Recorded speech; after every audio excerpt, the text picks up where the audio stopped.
Kids e a gente vai fazer pergunta aqui pro professor Leandro Quadros. Pode parar! O que tá acontecendo aqui? Quem mandou começar a fazer o programa aqui sem eu? Ai. Mas é muito abusado esse Rafael, não é não? Antes de fazer a primeira pergunta, a gente não pode esquecer de falar que eles têm que se inscrever no nosso canal. Como é que se faz para inscrever? Se inscreva aqui no nosso canal e curta de montão a programação que a gente apresenta aqui todo o tempo. Alguém tem uma pergunta para fazer pro professor Leandro Quadros? Dona Luísa. Luísa, qual que é a pergunta que você vai fazer pro professor? Os animais morrem igual a gente. E quando Jesus voltar, esses animais de estimação, eles vão ressuscitar e vão pro céu com a gente ou eles vão ficar na terra? Nossa, mas a sua pergunta é a mesma que a nossa internauta mandou, a Isabela. Vamos ver a pergunta da Isabela também. Tio Leandro Quadros, eu queria saber se os animais vão pro céu. Olha, a Bíblia fala uma coisa interessante. Nós vamos primeiro passar um período de férias no céu. Férias? É. Como e assim? umas férias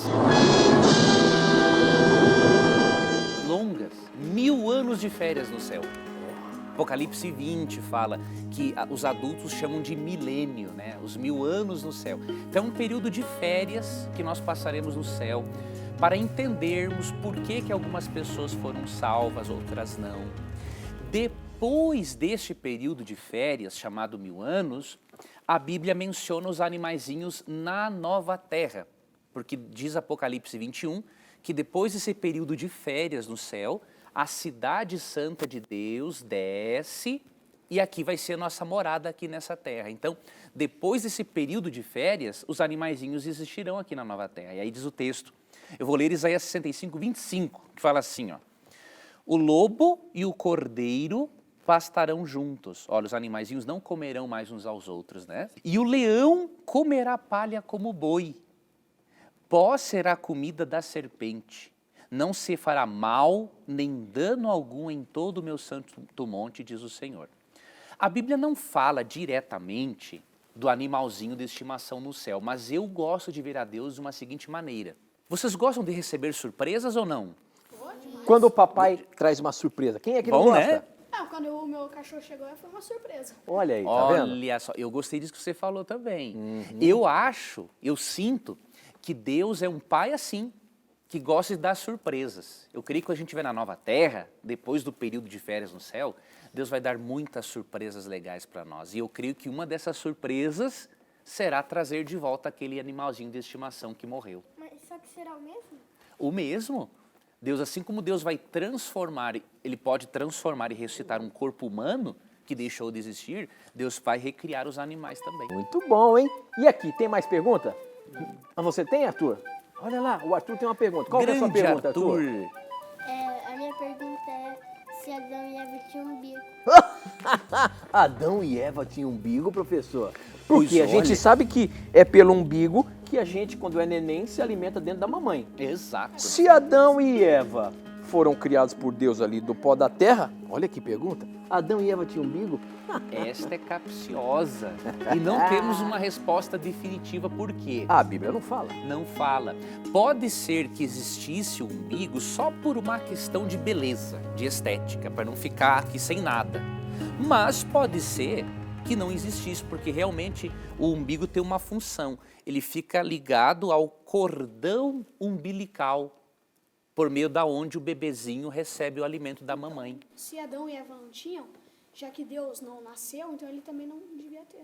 É possível também, já que o ser humano é imagem e semelhança de Deus, pode ser, né, que a beleza, a estética de Adão e Eva tenham sido diferentes nesse sentido, né? E será que Deus fez um furinho aqui pra fazer que... Pois olha, se eles tinham um umbigo por uma questão de estética, para ficar bonitinho, aí Deus teria feito o furinho quando era um boneco de barro, né? Deus moldou, fez os dedinhos, tudo, e depois, para aquele boneco de barro ter vida, Deus fez assim, ó, soprou o fôlego de vida, que é o Espírito. Então é possível que ele tivesse feito também, né? Mas não temos a certeza, a Bíblia não é clara. Você lendo o quadro. Uma coisa que eu sempre quis saber, Adão e Eva, eles eram do barro, né? Então eles eram mais moreninhos do que a gente. Boa sua pergunta. Olha que interessante, o nome Adão do hebraico, né, significa, entre outras, os eruditos, os professores de Bíblia têm um pouquinho de dúvidas, porque tem vários significados o nome, mas um deles é avermelhado.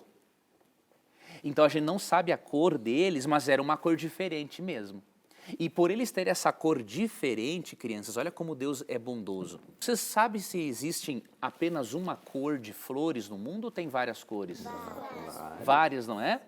Então, e animais? Existem animais só de uma cor? Não. Tem vários. Então, o que Deus fez com o ser humano? Deus gosta da variedade de cores. Então, Deus colocou lá no gene, lá na genética de Adão e Eva, a possibilidade de nascerem pessoas de várias cores, porque Deus ama a diversidade. Muito bem. Tem mais uma perguntinha dos nossos amigos do canal. Uma pergunta para fazer. Quando Ezequiel foi para o Vale dos Ossos, ele pregou um sermão. A Bíblia diz que os ossos ganharam vida, mas eles ganharam vida mesmo ou só foi uma figura de linguagem? Se ganharam vida, para onde elas foram? Nossa, professor, olha, e essa veio de longe, hein? Felipe, muito boa a sua pergunta, viu? Um abraço aí para o seu papai e para sua mamãe também. Veja que interessante, Ezequiel 37, na verdade, é uma visão profética, uma visão simbólica. O que é isso? Não aconteceu, na verdade, isso. Deus deu uma visão para o profeta. Por que Deus fazia assim? Deus fala de uma maneira que nós possamos entender. Se eu estivesse falando para vocês aqui em japonês, se eu soubesse falar, não ia adiantar, não é? Então eu tenho que falar uma língua que vocês entendam. Como que Deus ia explicar para eles que Deus queria dar vida novamente para o povo de Israel? O povo de Israel se afastou de Deus, estava sendo destruído por povos pagãos. Aí Deus deu uma visão. Ele mostrou um vale cheio de ossos secos. E aí ele mostrou que entrou o espírito, o fôlego de vida nesses ossos. Eles começou a nascer carne, eles reviveram. Mas isso só na visão simbólica. E aí Deus ensinou assim para Ezequiel, olha, assim como eu dei vida para esses ossos de novo, eu vou dar vida de novo para o meu povo de Israel, vou libertá-los, eles terão uma vida nova. Então, Felipe, foi realmente uma visão simbólica, uma maneira de Deus comunicar essa ideia principal para o povo de Israel. Muito bem. Quem tem mais uma pergunta aí para fazer? Você, Camilinha? Então, qual é a sua pergunta? Por que Jesus morreu? Por que Jesus morreu? Jesus é Deus, não é? E ele morreu? É Deus. Por E que aí? que ele morreu, professor? Qual é o salário no final do mês dos papais de vocês? O que eles ganham de salário? Eu acho que uns 1.700 Uns 1.700 e pouco? Eu acho que teu pai tá no jeito de ganhar 1 milhão e pouco, viu? Tô brincando. Não, mas qual é o salário do ser humano? É o Dinheirinho. dinheiro, né? No final do mês, se você trabalha, você recebe dinheiro. Pois a Bíblia diz que todo pecador também tem um salário. E qual é o salário do E pecado? não é um salário legal. Romanos 6:23, eu vou ler. Porque o salário do pecado é a morte. O que isso significa? Todo pecador, ele nasce, cresce e morre. Mas Jesus não ficou contente com isso. Jesus pensou numa forma de salvar o ser humano, Camilinha. O que acontece? O ser humano, por pecar, ele tinha uma dívida. E qual era a dívida? A própria vida. Porque o salário do pecador é a morte. Cristo tinha que criar uma forma de pagar essa dívida do ser humano. O ser humano desobedeceu à lei de Deus. A lei de Deus tem que ser cumprida. Deus não pode mudar a sua lei. A lei reflete o caráter imutável de Deus. E aí Cristo fez o seguinte, bom, eu vou receber a morte que eles mereciam, para eu poder dar vida para eles. O salário do pecado é a morte, mas o dom gratuito de Deus é a vida eterna em Cristo Jesus, nosso Senhor. É um amor muito grande. Cristo veio, não pecou. O salário do pecado é a morte, né? Mas e se a pessoa não pecou? Ele não merecia morrer. Como Cristo não merecia morrer e morreu, isso deu a Deus o direito de dar a vida eterna a todo aquele que crer nele. Então Cristo morreu para nós termos vida eterna, Camilinha. Então, para a gente se salvar foi porque Jesus morreu na cruz por nós? Exato, ele pagou, Tito, a dívida nossa. Aí nós não precisamos, por toda a eternidade, receber o salário do pecado, que é a morte, não é?